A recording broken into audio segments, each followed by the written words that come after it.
Welcome to High Gluttony. I'm Gretchen. And I'm Becca, and we're two ladies on an adventure. Listen along every 10 days or so as we cook a dish we like, Quest about cannabis education.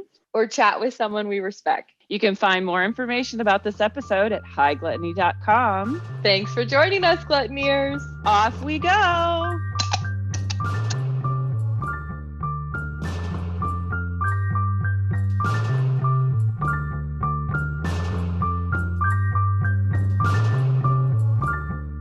Let's get to it. Hi, Gretchen. Hello. How are you? It's good to see your face. Good to see you too. Been way What are too you up long.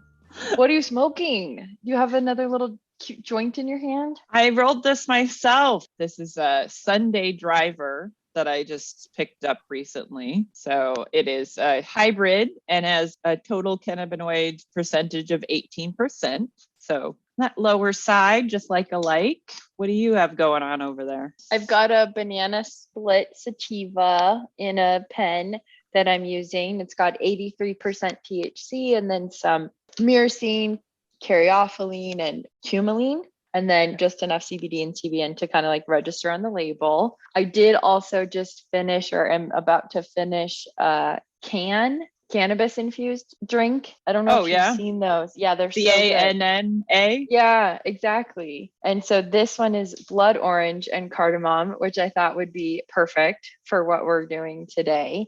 Mm-hmm. And it's got 2 milligrams of THC and then 4 milligrams of CBD. Nice. I'm coasting. I haven't ventured into that yet, but I will definitely have to try that, especially, how big of a fan of blood orange I am. I know. And then we are pairing these delightful smokes with kind of a fun drink today. What are we drinking? We made it's supposed to be a daiquiri, but it's not sweet enough really to be a daiquiri. So let's say it's a coconut rum punch. But it just has coconut milk or cream, lime, and rum. It's very tasty. It is pretty tasty. It's better now that it's getting colder. Yeah, I do agree. So we're sipping on some coconut. We're smoking some fun stuff. What has been going on in the world of Gretchen lately? I know you said something about your garden and some stuff happening there.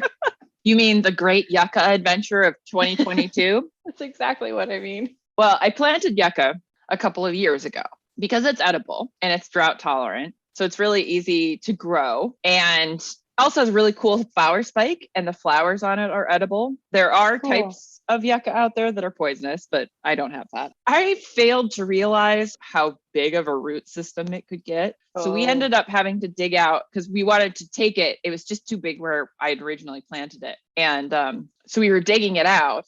We ended up having to dig out a space 5 feet by 5 or like 5 feet around and 3 feet down to get all of the roots. I have 40 pounds of yucca roots that we dug out of the garden. So we're trying to transplant them back along the fence in my front yard so that they can kind of grow and be tall in the back. But I was like, we just kept digging and digging, digging and digging, digging.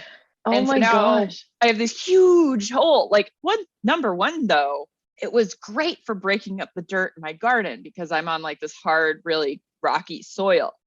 So everywhere that it was, I also took out 40 pounds of volume from the actual dirt. So I now have a bit of a hole, but also this like lovely 5x5 spot where I've got this great dirt. My mom found this amazing website called nativefoodsnursery.com, and it's based out of Oregon. And they grow only things that are native to the Northwest portion of the country. So like Washington, Oregon, Northern California. And there's stuff that goes like all along the coast and, but they specialize in all these native edible plants. So I bought 2 of these like cool currant bushes that have the most beautiful yellow flower. So if they grow, I'm going to be so excited because I've wanted a currant for so long. But I believe I bought something that was called like Indian sweet rice or something like that. It's a grass. So I'm going to plant it in the bunny pen and fence it off so they don't mow the whole thing down. But it's got like an edible seed, so I can grow my own like weird rice variety in my yard. And then like there are all kinds of things. Indian potatoes. It's a bulb. It has an edible like bulb and these cool flowers. I mean, I bought a bunch of different stuff and I don't even remember what all of it was. Like, if this is even remotely tasty, awesome. But also like being able to bring in like those native plants to this area to plant in my garden. I'm excited if it works. So I bet that's so exciting. So first of all, who knew yucca root systems were so huge? I'm sure some people did, but obviously like you did not anticipate that when you planted it. But what a nice opportunity to get to test out all these native plants and see how they do in your garden. Oh my gosh. I got numerous plants that have like edible roots, and like I tried to aim for things that were all drought tolerant because they did have a lot of stuff that was meant for the more moist areas of the coast. So that's the excitement from my week this week. That is exciting. Some of my plants have been struggling since the move to Las Vegas. We're trying to figure out the dryness, and the water here from the tap is really hard. So I either have to go through the process of using filtered water on them, which I'm often too lazy to do. So then they just don't get watered, which doesn't help that it's so dry here. We are relearning each other's needs right now. You could also, I mean, this isn't the best way to do it, but if you just like cold water out and like leave it sit on your counter for like a day or two, a lot of stuff will like kind of settle out and like the other chemically stuff will sort of dissipate. So if you just kind of like let it sit on the counter, that sometimes can help with like making the tap water a little more palatable to the plants that are sensitive to that. Okay, that's good to know. I was like, get a dehumidifier. And I was like, you live in Las Vegas. You do not really have humidity. No, we have a humidifier. Is there anything else going on with you that you feel like sharing with the class? We went to the DMV not that long ago to get Nevada plates and IDs and stuff. And we ended up spending like 2.5 hours there, even though we had an appointment. And the woman, she ended up spending probably like an hour just doling out weird and random advice to me and James and telling us like quote jokes. So her like first joke was asking us to get our driver's license, both our driver's license out again and comparing them, and then going, what's the difference between a driver's license and a marriage license? And we were like, I don't know. And she said a driver's license has an expiration date. I actually kind of like that one. It's pretty funny. So then she told us we needed to figure out a system for how to exit if we're at the respective in-laws' house. So like if we're at James's family's house, I need to figure out a system that's me like touching my hair. And that's the signal. Like I'm supposed to touch my hair, and that's a 5-minute warning. And then I go to the bathroom and he's supposed to make all the goodbyes so that when I come back from the bathroom, we can leave. And so if we're at my house though, with my family, I was like the same hair trick. And she goes, no. This has to be a hand signal. And she does this like weird, like touch your wrist, flip your hand around, move all your arms, fingers, and then like casually, that's the code for us to leave the other way around. Then she gave us advice about what to do if we have to call an ambulance, that we need to like immediately ask for oxygen. No, even if we don't think we need oxygen, we need to immediately ask for it. She told us she was like in charge, she got put in charge of this like marriage advice convention, and then she told us she was divorced. So that is my favorite part of this story. It was we were like, oh my God, like we don't want to like rush you or like not listen to you because we're held captive by your computer right now, but like, can we just please get out of here? So that was fun.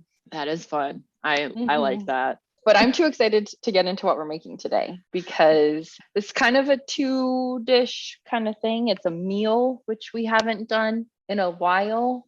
I think we just got overwhelmed by whatever last meal we did. We were like, fuck it, we're done with this shit. Like, no more. Has it like been since like the first time we did 4th of July and like we tried to do? We didn't even release that one.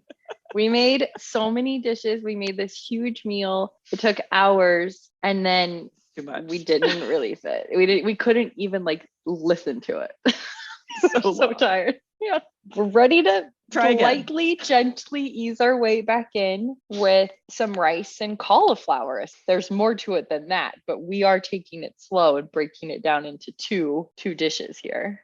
Right. So we're doing a cauliflower korma with blackened raisins and fresh coconut rice with cashews and shallots from the Fresh India cookbook. This is actually a cookbook my brother turned me on to. So thank you, Ben, for your input on today's episode. Exactly. So I'll read out the ingredients for the rice and then the cauliflower korma, and then we'll get into it with Gretchen talking us through our steps, and we're gonna go. We're gonna go. Yay. Okay, for our rice, we're going to need 1.5 cups of basmati rice, some canola oil or other high heat oil, a generous 1/2 cup of cashews. I'm realizing now I did a full cup. I'm gonna have to remeasure that. It says generous. So there you go. Yeah, doubly generous. 1.5 cups of fresh grated coconut.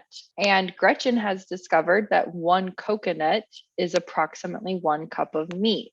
And I'm hoping she'll talk us through this in a minute, but I ended up using frozen coconut meat and Gretchen used fresh. So of course you did. Of course I did. Of course. And then we will need 1 teaspoon of mustard seeds. I, of course, don't have those. I'm using ground mustard. And then 12 fresh curry leaves. I'll be using basil, and I am going to be using some kaffir limes, and we're both going to use a little asafoetida. We'll talk more about the curry leaves in a little bit, but they're not too hard to find. We just didn't have time to track them down because we didn't look into it until this week. So, right.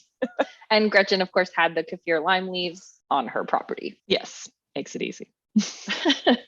Then we will need 1 1/4 inch cinnamon stick, 3 banana or other large shallots that need to be finely sliced, 3/4 of an inch piece of ginger, peeled and grated, which is horribly annoying to do, 1 Indian green chili, finely chopped. We're both using serranos, and 1 teaspoon of salt. So those are our rice ingredients. And then for our cauliflower korma, we need about 3.5 pounds of cauliflower, which is 2 heads. So that's obviously going to vary depending on the size of your cauliflower. I think, Gretchen, you said you had like a really massive one. Yeah, it was huge. I probably should have weighed it just to see how big it was. Seriously. But I did not. So, okay. So then some more canola oil, some salt, 2 large yellow onions, thinly sliced, 6 cloves of garlic. We both minced ours. Pressed. Nope, we pressed. God damn it. We pressed it. I feel like you're doing it just to mess with me now. I know it needs to be a smoking game at this point. I cannot figure it out. Okay. 6 cloves of garlic, not in their whole shape. 2.5 inch piece of ginger peeled, 3/4 of a teaspoon ground cardamom, or you can use seeds, but you'd want to grind them up a little bit. Yes. Okay. 2 cups of plain Greek yogurt. And then this is optional, we believe. We'll see how much use we have for this or need for this, but you can use some milk, and they say 3/4 of a cup to 1.5 cups of milk. And my understanding is that's just to thin out this korma if you want to do that. And then the last things we'll need for the cauliflower korma are a handful of raisins and a handful of flaked or thinly sliced almond. To take on this meal of the century, extremely high level assessment of steps. We've got the rice. We are going to rinse the rice till the water comes clear. Then we soak the rice. Next, we will be frying our cashews and coconut, and we will boil our rice in an excess amount of water of what the rice needs. So you'll be then draining the rice. And we're going to saute up these aromatic things, starting with our spices. And then once the spices start to go and smell yummy, we're going to add our shallots, ginger, and chili, and then cook that until it's fully caramelized. Then we add the cashew and coconut mix to the shallots and fold together with the rice at the end. Yum. Yeah, should be really, really good. Looking forward to eating that. Then for the cauliflower, we got real basic with this one. It might be a smidge too oversimplified, but high level. It's very, very high level. So we're going to roast the cauliflower, make a sauce, and then toast our raisins and flaked almonds. Pretty high level. Pretty high level. I'll list out some of the sauce steps. Like it's another saute aromatic situation. Add creamy ingredients and ground nuts and mix together. Add cauliflower. Cook for a little bit. Yum. Eat. Okay, and what world level is our rice dish today? World level 2, since it involves more putting it in to cook and cooking it, like most rice. This is real elaborate rice. Still not hard, but elaborate. And then for the cauliflower korma? I mean, this looks pretty simple. Becca almost wanted to give it a world level 1, even on just a read through. So we'll have to make sure we record your actual impressions this time, because I think we keep forgetting to do that at the end. I think so. But yes, any world for a world level 1 to 2, depending on how many of the steps you do at home. So I might even go with a world level 2 for mine today, because I never took my cauliflower out. Oh no! Oh goodness. I have extra crispy cauliflower. Is it gone? No, it's not gone. It's just it's kind of pretty. I think it's okay. It's just pretty crispy. Some of the little pieces are very crispy. Okay, so maybe not some of the smaller bits, but I was going to say that that's just going to have a nice roasty flavor to it. I think you may end up having to need that more water though, because that baked so much out. So we'll see. I'll be interested to see what yours turns out like. I might wish I'd roasted mine further, but going back to the cauliflower. Except for I've already fucked it up. No, I just got distracted by recording a podcast. Hang on, I have to let a rabbit in the house. Hi, baby. Okay. Want to come in, little Aria? No, I think it's salvageable. It's, you can, do you want to show it to me? And I can give you an assessment before we continue on. And, you're fine. Yeah, I would just make sure to go through them a little bit. And if there's any that are really roasted, then some of them are pretty crunchy. Yeah, you may want, but no, that's not even as roasty as I thought you were going to be. So I think you're good. Well, that was like double the time. As you can tell, we've already started some of the process because we didn't want to hold things up too much. Part of that was roasting the cauliflower. So I double roasted mine. We'll see how that affects it. But going back to my world level assessment, I'm going to put mine solidly in a 2, because I added the extra difficulty of getting a fresh whole coconut and pulling the meat out myself and not realizing that there was a whole husk around the coconut part that I thought was the extent of it. And so I had to pull that off. Then I had to figure out how to get into the frickin' coconut, which my dad just whacked it with a knife until it came apart. And actually removing the meat, I thought was going to be extremely difficult. But I guess because this coconut was pretty fresh, if you could find an edge that's a little separated, you can just pull it out. Cool. Very easy to remove. Very cool. But then I had to also slice my own almonds because my dad forgot to get the sliced almonds. So definitely at least a 2 for you. At least a 2. And then we're not really using specialty equipment, but this does call for a couple of items or spices that a lot of people don't normally have around. Can you talk us through again, like which ones of those stood out to you from the ingredient lists? So curry leaves, is going to be your number 1 hardest ingredient to find.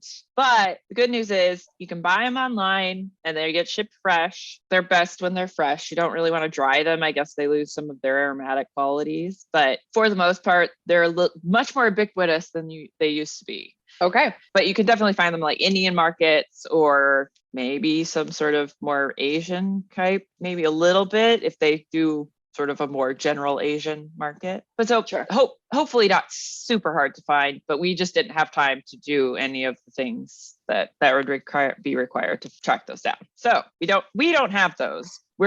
I'm substituting the kaffir lime. Even though those are hard to find, you can find substitutions, or if you can find it, great. But if you can't, there are tons of other options you could sub with. Right. And make it whatever you want. Fresh coconut, a bit, not so much of a challenge. Lots of markets carry fresh coconuts. I've seen. I think it's not quite as popular as it was at one point. I seem to always remember being able to find coconuts when I was younger. And Then you have garam masala, which I actually still had some homemade stuff from when we did the chana masala, cardamom, which is another one, but isn't hard to find at all. They've got it everywhere these days. And then red chili powder or red powder chili. I think you can use. I don't remember that one in the list.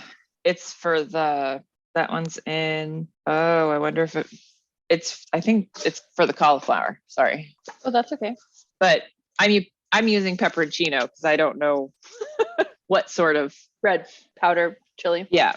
Just any red powdered chili will probably suffice. Won't be 100% authentic. Red pepper flakes would work, or you need a powder. Okay. This does say ground. Okay. Seems like they want ground. Chili powder would be fine. Okay. So can you tell me again exactly what we're going to do for our first step with the rice? We are going to rinse and soak our rice for 20 minutes. So we got to rinse the rice until the water comes clear. And then we're going to in cold water. And then we're going to soak it in cold water for 20 minutes. And that just starts like the hydration process. Okay. Are we going to start?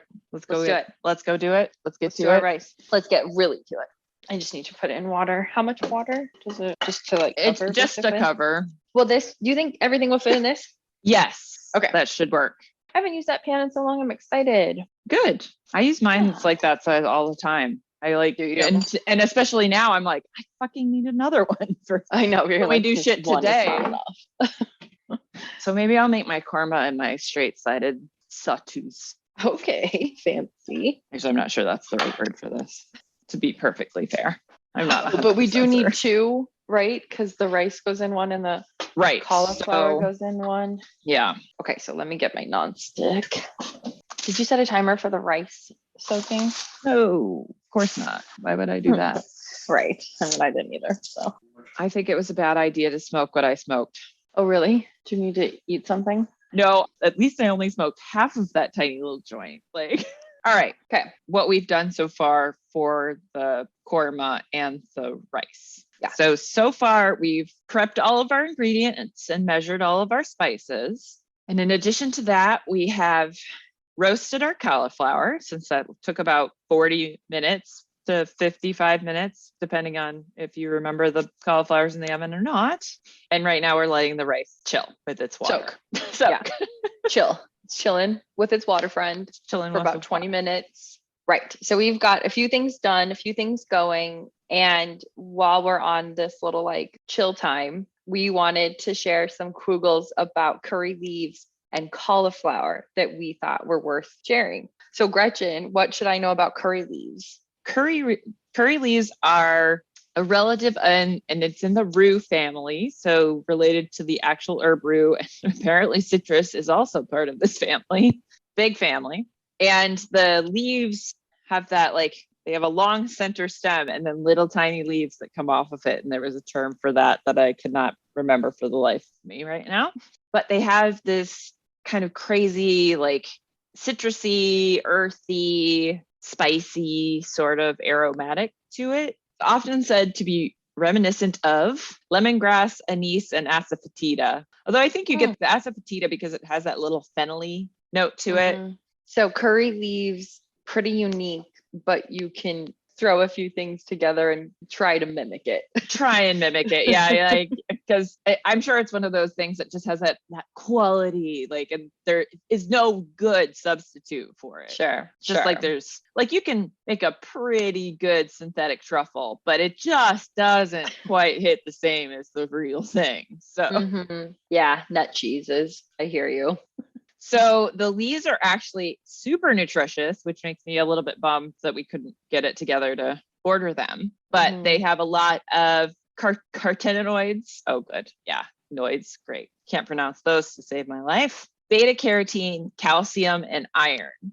And they've been historically used for tea or ground up and used in a tonic type situation. And they have natural antibacterial and anti-inflammatory properties. So it's pretty cool, as well as anti-diabetic qualities, which I'm not really sure it's anti-diabetic, but it can help reduce blood sugar levels and regulate cholesterol, I guess. Awesome.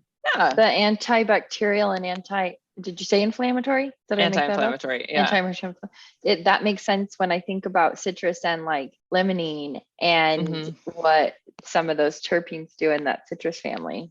And I have a nice quote. The article I mostly got this from was on Bon Appetit, and the writer Simi George had written this kind of fun little blurb at the top. And so I was like, I wanted to do a dramatic reading of it. Please.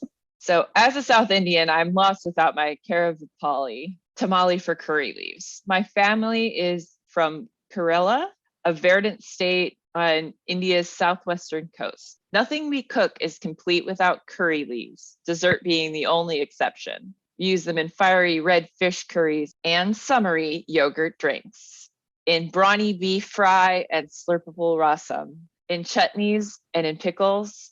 In this part of the world, food looks naked without curry leaves in it. It's just like, that gives me goosebumps. Well, and we can't have naked dishes running around. So. No. We are a wholesome family entertainment here. No. Yeah, no, not at all. Beautiful. The curry leaf. The curry leaf. Who knew? New respect. What do we need to know about cauliflower from your Kugels this week? I'm so glad you asked about cauliflower. Did you know? Of course you knew this. It's in the Brassica family, which means it's got kale, broccoli, and Brussels sprouts as family members. And all of these cultivations do come from one single plant though, and that's the wild cabbage. So through time, we've bred things down to be sort of exactly the way we want them to be, or we've modified them how we want. So in the end, that wild cabbage was split up into a couple of those things we talked about today based on appearance or growth. The kale, it came about from the wild cabbage because some people wanted big, larger leaves. The modern day cabbage was the tightly bunched leaves. Kohlrabi came about because they wanted thicker stems for certain things. Right. And then Brussels sprouts for those lateral, like access buds, and the small little round ones for certain purposes. And then cauliflower are, I guess, just larger, immature buds. And then later that became broccoli. Oh. Wait, sorry. We've established that this is not a great weed for me to do while recording. So I might have to go get that high CBD stuff. Maybe I need to go have a little of that and to counteract. Yeah, but, I don't know if we have said it, but the joint Gretchen smoked is affecting her endocannabinoid system in a way we didn't totally anticipate. So she's going to try to balance herself a little bit right now. Got a little balance.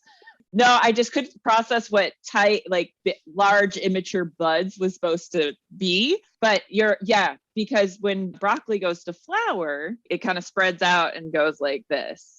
And so like into like a tree. It's huge and beautiful and amazing. But okay. Like, so it's breeding to get a longer time where you have those immature buds. Sorry. Yeah. So I was just trying to like wrap my brain around it. And I didn't even really know what I was saying. So I'm glad you could break that down too. I try. I really try. I'm so glad.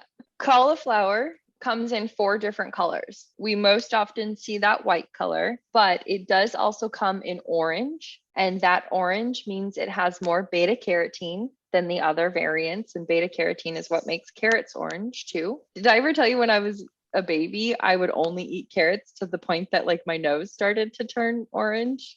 Oh, that's funny. I know. Orange, white so far, purple, which has anthocyanins, which is what gives purple potatoes that color. And then a green, which has chlorophyll. So they all have their own, even though they're different colors, like they all have their advantages. And it's not just like an aesthetic thing. There's an actual reason for the different colors. I was like, we should have gotten orange. It would have looked better in the sauce. That'd be so pretty. Or purple. Well, that would purple. I was like, brown and purple, probably not. Not so much. Maybe green would be okay. But I was like, but the orange, although it could just all look the same color then. So maybe white is aesthetically the best option. Well, and there will be the raisins too, and that might be kind of fun against the white. So I'm excited about that. And then a last note on color, sunlight can turn it like a slightly yellow tint. So if you see that in the store, it doesn't mean anything other than that one just got a little more sunlight. Well, I did not know that. Thank you, Becca. You're welcome. I didn't know any of this. Are we A done? single floret, a single floret of cauliflower contains 10% of your daily vitamin C needs. So if you have 10, if you have 10 florets in one day, that's all the vitamin C you need. I got to eat more cauliflower. Right? Yeah. Okay. Although it is hard to grow. Have you grown cauliflower? No, I've officially given up trying to grow brassicas this year. And this is because I get bad aphids. I've never been able to get them under control. And I'm kind of lazy about pest control. So I'd rather, instead of struggling against that and trying to grow something I can easily buy anywhere. That makes perfect sense, because what I read is that it's really sensitive to heat and cold. So it needs like a pretty consistent temperature of 60 degrees year round. It needs an area where it gets at least 6 hours of sunlight a day. The soil has to be properly fertilized so that it holds enough moisture, because if not, it can cause the things to separate into smaller heads.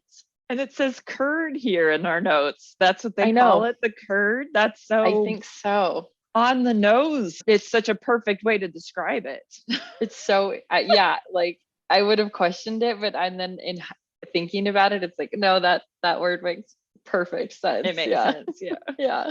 And then in addition to that, the soil needing to be fertilized really well, it has to have a pH value that must stay between 6.5 and 6.8 at all times. And it has to maintain a continual state of growth, or interruptions in that growth cycle can ruin your curd. And then, like you said, it's super susceptible to like aphids, cabbage loopers, and harlequin bugs, which I don't know what those are, but those sound kind of gross. This is why most small farmers don't grow this and leave it to commercial growers. Like you said, it is not worth your time or energy, and it's available very easily commercially. But now I know how much energy and fucking like conscientiousness care that goes into the cauliflower. Like, we thought pistachios were precious. This cauliflower is a baby. I had no idea. No wonder it didn't grow easily. It's very hard to grow. My last note is the history is kind of uncertain. There's not a real pinpoint of where it came from other than wild cabbage, but cauliflower itself is hard to pinpoint. And the first mention of it comes in that book by Pliny the Elder, The Natural History, which is sort of, one of the oldest books apparently to exist. And in this book, he mentioned something called chyma, and people imagine that is like a variety of cabbage that became cauliflower. I know. So the next time you're sipping on a Pliny the Elder beer, think about chyma and cauliflower. Okay, I'll make sure I do that. Okay, so put those together. Well, I think we've gone well past our 20 minutes here of soaking, I'm assuming, now that we've jabbed on about ingredients forever. Would you talk us through the next steps then? We're just at 21 minutes. So perfect. We're going to drain the rice and transfer to a saucepan and cover with water. So we're changing the water one more time on this, and then we're going to put it on to cook. Then we are going to work on stir frying our cashews and coconut to give them some color. What are we doing exactly with the rice? We rinse it one more time, put it in a saucepan, fill it with water, and then bring it to a boil. Boil for how long? Bring to a boil, lower the heat to a fast simmer, and then cook for 10 minutes or until the rice is tender and not chalky. So we're going to have to kind of taste along the way. Drain, then cover with a clean tea towel and leave to steam for 5 minutes until lovely and fluffy, as the book says. We're actually going to do that next, and then heat our cashews and coconut. Right. So we'll get the rice going, then we'll talk through the next steps. I noticed there's no salt that was mentioned as far as being put in with the rice to boil. So we're actually going to enhance the recipe and throw a little salt in there with that. Okay. And so mine's good. I've got water on it. Just put my salt in, and I'm going to turn on my burner. To boil. To boil. Okay. We're cooking now. We're cooking now. Probably got a couple minutes till it comes up to a boil. So we're just going to keep an eye out for that. And we've got a large saute pan out for the rest, pretty much for like your entire rice assembly is what's really going on in here. So we're going to start by heating some oil in the pan. And then we are going to put our coconut and cashews into the pan. What heat? Medium heat. And then we're just going to have to stir that constantly because you're dealing with a lot of sugar in the coconut and stuff. Since I did the fresh coconut and didn't really have quite enough coconut, I did take some dried coconut I got from Trader Joe's that was in strips. Okay. and do a double rehydration on it. Okay. Hella good experiment. Number 4 so far, I think. You can always count on me to find something I want to do to change the recipe a little bit. So too true. And good thing. Just make it more fun. I'm bringing my coconuts and cashews over and I'm going to turn my heat on. I'm just going to wait a couple minutes before I actually add the oil. I'm going to let it heat up a little bit first. Call me crazy, but I think that smoking that CBD thing actually helped. Good. I bet. I'm glad. Yeah. CBD. I feel more coherent. Okay, good. No, I'm just kidding. Always nice when somebody that's leading you through an instruction can lead you through the instruction. I know. I'm like, oh shit. You better get back to normal.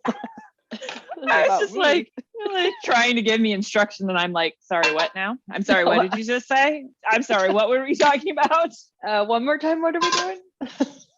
I seem to have lost myself. Where am I? I've got my heat going over here. Yeah, we've got a high sugar content, high fat content. This is going to have to be kind of paid attention to pretty diligently. Remind me, what do we want from this? We want it to be kind of like golden brown. Golden brown. Yeah. Okay. And we aren't going to be able to talk over this because I'm sure it'll be very sizzly. My oil is shimmering, so I'm going to go ahead and start adding. I just like cubed up the Trader Joe's dehydrated coconut. And so I'm going to start with that because it's the bigger of all of these things. And then we're watching for our water to boil so we can bring it down to a fast simmer. Yep. So now I'm going to add my cashews because my big chunks are kind of getting toasty. So I've actually got a little boil going on my rice. Okay. So turn it down. Turn it down. Yeah. We're 34 simmer. minutes total cook time right now. Total assembly time. Hey, oops, did turn it down far enough. Stop. All right. Setting a timer for 10 minutes. I like all the brown components of this rice. So brown, you said? Yeah. Mm-hmm. These cashews are such a golden color. Yeah, I might call it in a minute here because it is starting to get a little brown flecked, but I'm also seeing some fair stickage to the bottom. I see. Kind of want to get that out of there before it burns. And then what do we do with it once it's done? We're going to set that to the side. So in the pan? In a bowl. Oh, we need the pan for sauteing up our shallot. I'm going to throw a little water in this pan, get some of this crunchy stuff out so I'm not seeing a lot of burning. And then once I get to a point where I can add liquid, I'll add this back in just so that you get the flavor, but we don't worry about it burning. Okay. So we've just finished sauteing our cashews and coconut. Our rice has just come over a boil. So we are at 6 more minutes of cooking on that before we want to start making sure we're tasting it. And if it's ready, we pull it. Mm-hmm. Next, we are going to cook our shallot. Here is the exact instructions. Put 3 tablespoons of oil into the same pan used for the coconut and cashews. And when hot, add the mustard seeds, curry leaves, and cinnamon stick. When the curry leaves start to crackle, the mustard seeds pop. Add the shallots, ginger, and green chili and cook for 10 to 12 minutes until the shallots are caramelized and dark brown. After that, we'll reserve a little bit of the shallots to sprinkle over the top of the finished rice. Then we'll add the cashews and coconut into the shallots that are in the pan, and then add the rice in as well. And ta-da, rice is done. Garnish. Love it. So I'm gonna warm my pan up a little bit here. Well, it's still pretty warm because we just finished sauteing the other things. Are the curry leaves / kaffir lime / basil leaves supposed to be whole? Yes. Okay. When I'm only doing 6, we decided that was a good place to start. 6 leaves. Right. Because you can add it later. And I'd rather add a little bit of it towards when you get to kind of mix it together. Yeah. What was the temperature again? Medium. You want medium heat for this. Thank you. Probably have too much cinnamon stick here. The whole thing's going in. I can't. The whole cinnamon stick? Yeah. And your leaves are in? I just put my leaves in. I'm using 2 kaffir lime leaves because Okay. I have a feeling they're quite a bit stronger. Wonder when we should add the asafoetida. Maybe once the mustard starts to pop, I'll put in the asafoetida because I think we cooked that a little bit the last time. I'm just going to add like a half teaspoon. Okay. Right now? Yes. Or, well, as soon as I guess it's popping. You're right. All right. Let's do it. How much did I say? Half a teaspoon? Uh-huh. Now I'm looking at a big quarter. Sprinkling that in. Let that get aromatic. I'm probably not going to put all of my green chili in since my parents are joining me for dinner and I don't want to kill their mouth. Okay. Wait, are we supposed to put the other stuff in? Yeah, now that it's kind of Oh, I see. aromatic, yeah, we put everything else in. And then again, so that's shallots, ginger, chili. Shallots, ginger, chili. Shallots, ginger, chili. We need to start tasting our rice. The 1 minute alarm just went off. Okay. How do we know? You got to taste it. And it looks pretty done to me. So I think we're probably going to drain it. It's still a little chewy. I might give it 3 more minutes. Yeah, there's still a teeny bite in the middle. It's really close. Once these shallots and ginger and stuff are going, what's next? The next thing we are probably going to do is drain our rice. Mm-hmm. I'm going to go ahead and drain mine. And covering with the towel. Leave in the strainer and just cover with a towel. I think it's put it back in the pan and cover it with a towel. In the pan? Okay. Yeah. Okay. Back in the pan. I've come across a few different dishes similar to this that call for boiling and then draining your rice and then cooking it again. Mm-hmm. This is almost a bit more like a refried rice almost. Okay. Once the shallots are cooked down, we set a little bit aside for topping the dish. And then we mix in our coconuts and cashews. And then we add the rice. Okay. But we have about a 10-ish minute cook time on the onion. So some of my shallots are crispy. Should I turn my Heat down? heat? Yeah, probably. And you're stirring it occasionally, right? Yeah. So then will we top the korma with the shallot? Or are you going to put your korma on top of your rice or do them separate? I'd probably put it on top of the rice.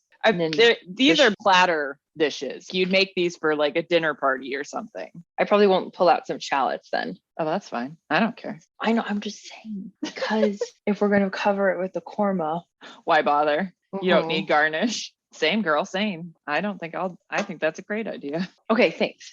You're Validation. welcome. Thank you. So next we put cashews and coconuts into the shallot and then add the rice. Yep. Oh my gosh. And then when are we going to start the korma? So I think we could start that right now. Okay. But let's try and talk through the first steps. Wait, can I add my coconut? No, not yet. You don't want to do it until they're like completely caramelized. So mine probably pretty brown in mine. Oh, really? Oh, okay. Yeah. I mean, I guess you can. Do I leave the cinnamon stick in there? Yeah. Okay. I don't remember an instruction to take it out. So yeah, just leave it in there. All right. I'm just going to give this a stir and then I want to hear the next steps for the korma. So we are going to cook some more onions to start with on the korma. So we've already done our cauliflower in the oven and we've roasted that. So now we are going to heat a large frying pan over medium heat until hot and then add the onions. And then we are going to cook for 12 to 15 minutes until soft and browning. So perfect thing to do. We could have done these at the same time, but live and learn. Notes for later. And I didn't have enough space for the rice and 2 sauces. So we're fine. I had to do it this way. Yeah. Get a pan hot and get our onions going. Medium. Yes, medium. And they just always use canola oil, right? Yeah, she's a fan of the canolas. I'm gonna add my onions. Come on, onions. Here we go. Into the pan. My shallots are almost done. Okay. Wow. How come mine went so fast? I have a feeling yours were on much higher heat. I kept having to mess with the heat on mine because I'm on my power boil one. And it's really not a good one for something like this. I need that exact medium heat because it can like do high and low. And that's like the right. That's about it. Could I do the Kenji baking soda on these onions? I don't see why not. Let's do it. Okay. How much was it? Or what? It's not very much. Like it was like a half a teaspoon, quarter of a teaspoon. Soda, right? Yeah. So I mean, start with a quarter. Okay. Oh, I'm so excited. That turned these bright yellow. Yeah. You don't remember it doing before? that? Oh yeah. Maybe because they were chopped before. No, it did it the first time too. Well, I just mean because these are like long, thin strips, so it feels more noticeable. Oh, okay. Yeah. Well, and probably, yeah, but that being like small, consistent cuts. and this being like long strips. Yeah, I would see where it might be more noticeable because some parts of it are white and some parts of it are yellow. Yeah, I was like, oh my gosh. All right, I'm gonna mix my cashews and stuff back into my rice dish. Okay. Little crossover here on the dish preparation. Mixing that in with my shallots. I think I'm gonna have to take my kaffir leaves out because they won't break down. Like they're not really edible like the curry leaves. Oh, okay. And your basil leaves would also be completely edible. But Good. Chewing on a kaffir lime leaf is gross. We don't want gross. No. Gonna add my rice to the rice dish over here. Okay. Our rice that's been steaming. Yeah, except mine is definitely going to be basically a clump. I'm taking my cinnamon stick out. It's annoying. Okay. I mean, it should have released, what it's going to release into the onions anyway. Okay. Oh my gosh, this smells amazing. I have a feeling I have too much coconut in here now. So I'm just going to put a lid on that and set it aside. Now we're on to full on korma. Full on korma. Oh, I'm so excited for this meal. So we have finished our rice now. We finished cooking down our shallots and I've added in our cashews and coconut and our rice and mixed that all together. So our rice is ready to roll and we are working on caramelizing our onions and we are using one of Kenji's tricks to caramelize those a little faster by adding just a quarter teaspoon of baking soda to the onions. So once our onions are nice and brown, we're going to add our garlic and ginger and fry for a couple minutes until you can really smell it. Then we're going to add in all our spices. So that's our cardamom, black pepper, ground masala, ground red chili. Oh, and then we're also adding our ground almonds, honey, and salt. Wait, and then ground almonds, honey? What? What do you mean what? That's not on our ingredient list. What the fuck did I do? No, it is. Where? Ground almonds and honey? What the hell? Where's the ground almond? Oh no. I don't have ground almonds. What the fuck? Do you have any peanut butter or almond butter? Almond butter. Yeah, I'm so sorry. I really thought they were on there. No worries. How much honey too? And how much ground almonds? So it's a cup of ground almonds. But I think if you're going with like an almond butter, I'd probably do like half of a cup and see how intense that is because it is going to be more intense than a ground almond. Dude, I am so sorry. Ugh. Okay, no worries. Oh, you can hear Moose barking. I was like, Moose is mad at me. Moose is like, the honey and the ground almonds, Gretchen. We didn't know about this. Oh my God. I swore it was on there. I don't think I have any peanut butter or almond butter. This is really weird. What do you have in any sort of nut variety here? That's ground? No, in any form. Oh, I have lots of other nuts. I have cashews and more almonds and walnuts. Then you can do what I did and just grind some up. Okay. That's all you have to do is throw it into I know you're going to have to. Oh no, I have to get the food processor. Yeah. It's like, get James to help you. He just had to take Moose out. I'm on my own. Okay. It's okay. You got this. What if I don't have that ingredient at all? If I don't use that? Sadly, it's kind of half the point of the dish, which is why I'm apologizing so profusely. I see. I was like, yeah, no big deal. And of course, it was while I had a thought about something else and I wasn't listening to you read the recipe fully. It's 2 tablespoons of honey. Okay. And 1 cup of ground almonds. So we need something. You'd need something to go in there. Yeah, that's not going to help you, is it? No. Do you have any tahini? No, I just got that. It just expired. Oh, come on, Becca. You're killing me. I know. Quite unusual. I usually have at least peanut butter or almond butter. Like, just get the food processor out. Come on.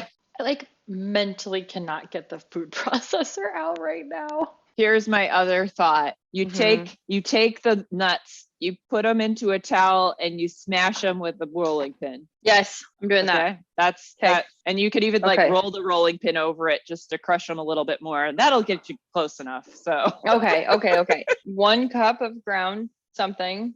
Yeah. And I'll let you pick whatever nut. And 2 tablespoons of honey. I'm going to do cashews just because that's out already. Okay. That's why I was like, dealer's choice. I fucked this up for you. You get to pick the nuts. Funny note about my honey is that I'm going to be using that black pepper and thyme honey. And Ooh, yum. I didn't realize that was what it was in this little container. Uh-huh. But then I was like, oh, I'll just use that. Like a little extra herb, a little extra spice won't hurt anyone. Yeah, so I think if you wanted to make this where you still had some of the texture in it, because definitely the larger cut of onions that are in here right now are still somewhat structurally intact. You could just do thicker slices and it would And cook still down. add some baking soda, but Mhm. keep some texture. I mean, my things are pretty brown. I'm trying to decide how brown it's supposed to be. Same. Did you say deep brown, light brown? Ooh, light. Oh, I'm half light. Okay, I'm sort of powdered over here. Great, perfect, amazing. Thank you that looks amazing. Perfect. I used a gnocchi board instead of the rolling pin for space purposes. I just gave you the method. You can do whatever tool you see fit. So Thank you. I'm having another can thing. yes. Yeah, that was stressful. Talk me through what happens again. Now that our onions are starting to get quite brown, we're adding our crushed up garlic, our grated ginger, our ground cardamom. Oh my God, what the fuck? Well, black pepper wasn't on there either. Oh my God. Well, at least you knew you needed the garam masala. You said You must have read it to me. Yeah, I believe I did. So it's 1 teaspoon of black pepper. Can I just add it now? Can I measure and Yeah. add as we go? Okay. Go. Okay. Yeah, go for it. Here we go. Oh my gosh, this is exciting. We haven't had a crisis like this in a while. Here we go. 1 teaspoon. A crisis like, what do you mean? Not being prepared? We're like this all the time. But like measure live, go. Go. Pepper's in. Pepper is in. Then you want 2 teaspoons of garam masala. All right, garam masala, check. Okay. And your cardamom. How much was that? That was 3/4 of a teaspoon. I love the smell of cardamom. I didn't know how much I loved it till recently. I know. Ginger, garlic, right? Yep, ginger and garlic. Then we are adding our 2 teaspoons of honey, or 2 tablespoons, I'm sorry. Wish me luck, because all right, I'm going to eyeball my honey because I need to strain it because it's got peppers in it. Got the peppercorns in it. Our Nut powder. nut powder. And our Greek yogurt. Oh, I haven't measured that even. Yeah, I haven't either, so it's fine. Okay. Yeah. Oh, sorry.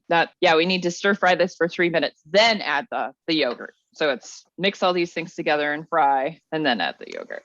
We're getting so close. Yay! Coming down to the end here. Woohoo!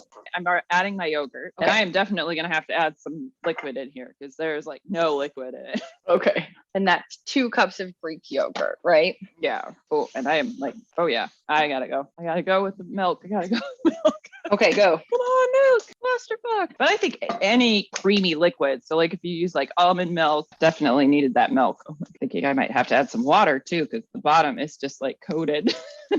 Oh gosh. Yeah, I gotta stop for a second. I might have to put some water in here just to get the stuff off the bottom because otherwise it will burn. Okay. Wow. Yeah, that went fast. Wow. Well, it smells amazing. I love the color. I get this fond off, otherwise the fond is gonna burn. That's the brown stuff on the bottom of the pan. It's called a fond. Oh, I was like, what is she saying? Words. I'm saying words. Words are there. All right. So I've managed to get the brown parts off my bottom of my pan. Okay. I'm gonna put my cauliflower. Yeah. What's the last steps? Add the yogurt, turn the heat down to low and cook for, so this is you're supposed to do this while the cauliflower is already cooking. Turn heat to low and cook for 10 minutes until this sauce starts to turn a rich gold. Then we're adding our cauliflower and stirring to coat. Okay. Then the sauce to the consistency of pouring yogurt with milk and heat through. Oh, right. We were supposed to wait for the milk. Well, I didn't have a choice. Yep. Because otherwise I was gonna be getting some real dark colors going on. It wasn't an option, but I probably should have done water first. Been a good idea. Oh. I think I might have curdled milk into this. Let's see. What happens if you do that? I mean, it's just got like little cheesy chunks in it. Oh. Okay. Woo! It's spicy. It's spicy. So is the rice for me. I put a lot of chili in it. I have to add a little extra yogurt at the end here. Chill it out some. Just a few more minutes. All right. So we're waiting for a golden color and then adding our cauliflower. And that's the end. And that's it. Ooh. It's been a journey. That was a tornado at the end. Yeah. My gosh. This is definitely quite thick. Are you going to thin yours out some more? Probably. Probably. Because it is very thick. Way thicker than horrible yogurt. So. Okay. Come on, come on, color. What color did it say? Did it say golden yellow or golden? Rich gold. Oh, what the fuck? I'm not sure I know what she wants for a rich gold on this. Yeah. Did I get too much brown? Probably. I think I'm at a peachy gold. Don't feel like I've got the right color here. I'm not sure if that's not just because I added liquid so that it wouldn't burn. Oh, we still gotta toast our raisins and almonds and stuff. Oh, I forgot about that. Yeah, me too. Getting a little saute pan out here. Okay, give me 1 second to clear off the rest of the rice out of this pan. I'm probably close to the color she's got in the picture. It's almost like a peanut buttery color. Okay. Got a little saute pan out here. I'm going to add my flaked almonds and my raisins. Okay. What temperature? I've got power boil, kind of high. Okay. I see it. It's coming. The color's coming. Okay. The rich gold. Mm-hmm. So what do we do with these raisins and almonds? Just basically toast them and top the korma. Thank you. Topping that korma. Heat down a little bit more. Not a great thing to do on the power boil setting. Got it. I think I got the color now. Okay. At least the bottom of my pan is starting to look that color. So I think I'm gonna go ahead and add my cauliflower. Mine really gotta be thinned down because it's basically covered in a paste right now. Mine curdled a little bit. With the milk, yogurt or the milk. Yeah, sometimes kind of. Should we have had that stuff at room temperature? Maybe. I mean, I'm sure it would have helped. So yeah. I've lost several large chunks of sauce over the edge of the pan. I keep adding milk, and it's still, the sauce is super thick. Really? Mine's pretty thick.